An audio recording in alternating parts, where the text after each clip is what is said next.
Hi, I'm Stephanie Ricca with Hotel News Now, here today with Matt Marquis, President and CEO of Pacifica Hotels. Thanks for joining us, Matt. Good morning, Steph.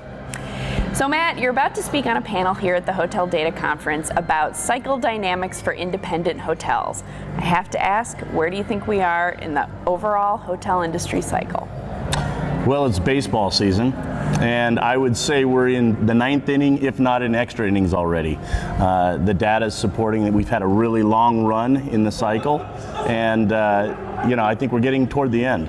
Hopefully someone's going to have a nice soft closing of the game, but everything I'm hearing in the industry and with friends in the industry and peers is that we're expecting kind of a soft landing this time around, unless of course something unknown happens, but hopefully it's not like the last turn of events. So what does that mean specifically for independent hotels that it might not mean for chain or branded hotels? Well, the good thing about independent hotels, the market, the information that we're seeing in the market about independent hotels is that we are kind of leading the RevPAR growth right now. People want that unique, authentic, I know it's an overused phrase, experience, and so we're seeing our product being able to push rate as much as possible.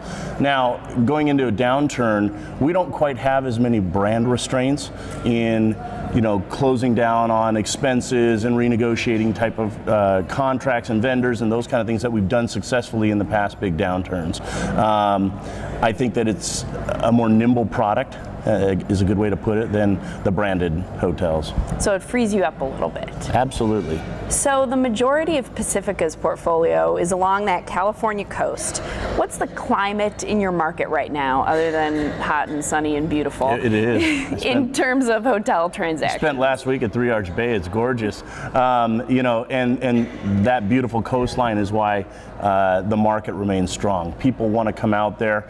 Everyone wants to invest right now in California, especially coastal properties. I probably on a weekly basis get unsolicited requests from brokers or even direct buyers for some of our assets.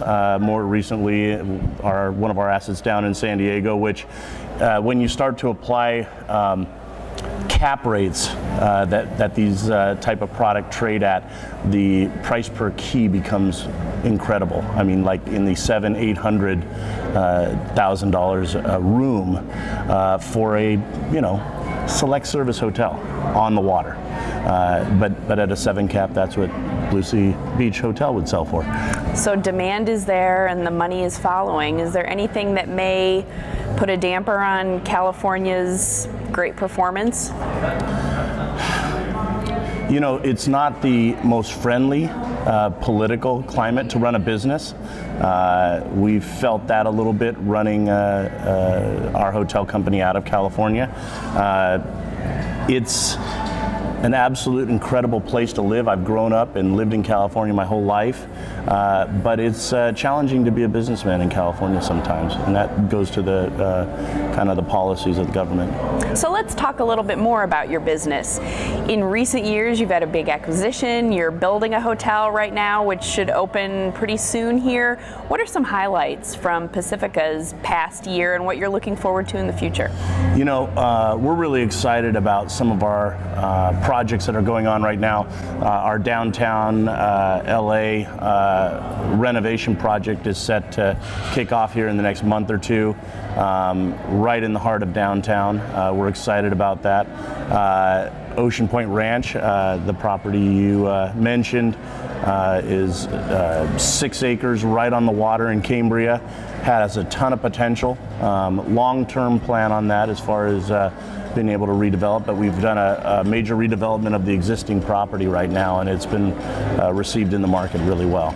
So what are your growth plans? Any plans to look at new markets or new types of properties? We've been developing 2 internal brands, the Wayfair Hotel, which is a combination of shared economy, very much like upscale hostel, is what you would think about, but it's not a hostel like we think of from college days. Very boutique hotel. And also the Kinney, which is kind of a 3-star boutique alternative to people coming out of Holiday Inn Express, Best Westerns, those kind of things in different markets. And I think we're looking to explore not only acquisition and renovation opportunities, but also third-party management and licensing of those products. And so we're looking to go into all the different major markets in the United States. That'd be a great move for Pacifica. Yeah, it would be. It would be. Get us off the coast, right? Get us out of the sand. Well, it sounds like you're really chasing a lot of the type of hotel experience that people are looking for these days, and we hear that word experience a lot. What do you think really defines innovation and experience at a boutique hotel compared to some others? You know, it's really having that kind of Instagrammable moment, you know, is what my marketing team will talk about. You know, we've gone out and acquired different types of art or sculptures or some kind of a monument at the property that would draw people out there to take that social media moment picture. I think it's interesting. You see all these new kind of unique things in hotels. I'm staying here at the Renaissance, just up the street, and I was really surprised to see this kind of kid table right when you're leaving the hotel, and it's got like throwback 70s coloring books, and I was thinking, is that for kids or is that for me? Because I would kind of sit down and color some of these things. I thought it was very unique for Marriott to be letting their brands kind of experience some of that, and you see them kind of looking at the boutique hotels and trying to mimic some of the uniqueness of a boutique. And it's interesting to watch that dynamic change. I'm sure we'll see a lot more of that. Thanks for joining me, Matt. Hey, great to see you, Stephanie.